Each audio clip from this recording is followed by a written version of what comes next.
everybody, my name is Tim Shang Ernst and welcome to Footsteps the channel.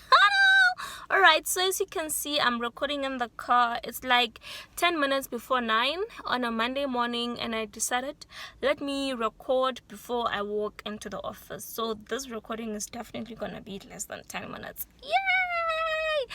Alright, so today I just want to get right to the point of what I want to talk about. I'm actually talking about us ladies getting rid of all the bitterness that we have in our hearts. I'm talking about bitterness because I think it's a common thing amongst us as women. We just like literally piling up bitterness over bitterness. It could be bitterness against our partners, our parents, our friends, siblings, and whoever. I've gone through, I think, all of those, and I know how it can actually delay you. It can ruin your relationships. It can just make you a miserable person. So eventually I had to come up with a way of dealing with it, because my mother once told me that I'm not a forgiving person, and that was like, wow, I need to deal with that.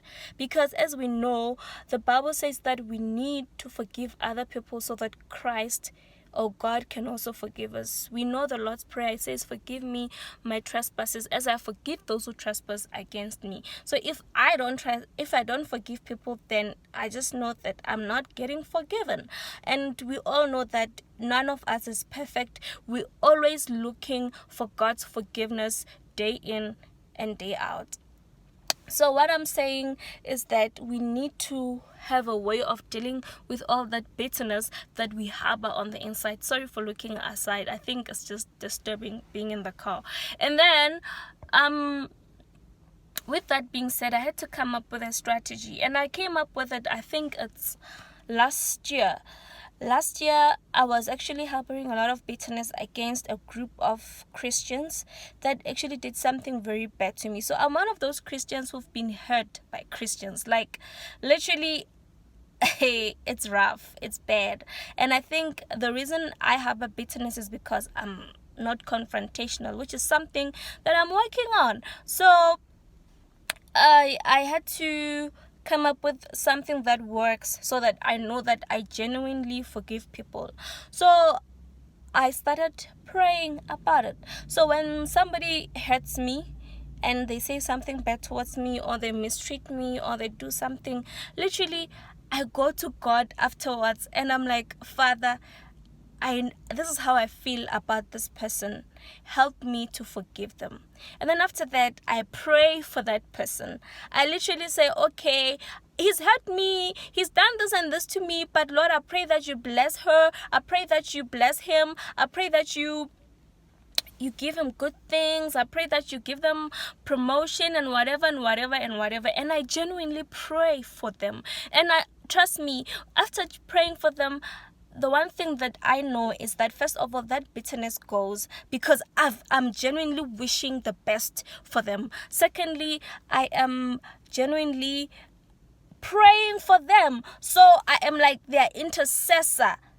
You know, guys, like it takes a lot, but it's possible. So I've done that a lot, especially to women who like offending me.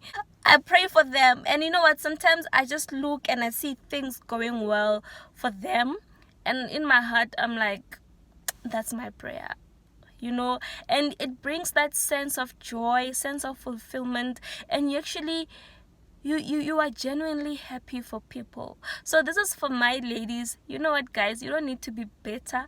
You don't need to harbor a lot of bitterness inside of you. All you need to do is to pray. The Bible says you must pray for your enemies. Sometimes those people are not even your enemies. It's just a matter of you just being angry at them. So the solution is to pray for them. And once you pray for them, you are good to go. You will genuinely love them without having to even put an effort into it. And next time they offend you, you just say, you know what, God, I love them.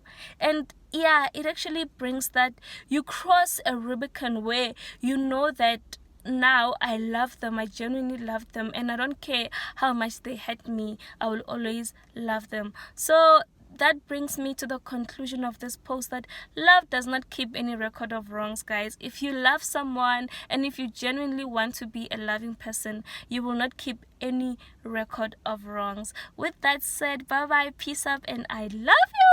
Have a beautiful day, and don't mind my face. Anyway, remember to subscribe. I don't know the direction because I'm using a phone, but press that subscribe button. And this is Footsteps. Bye bye.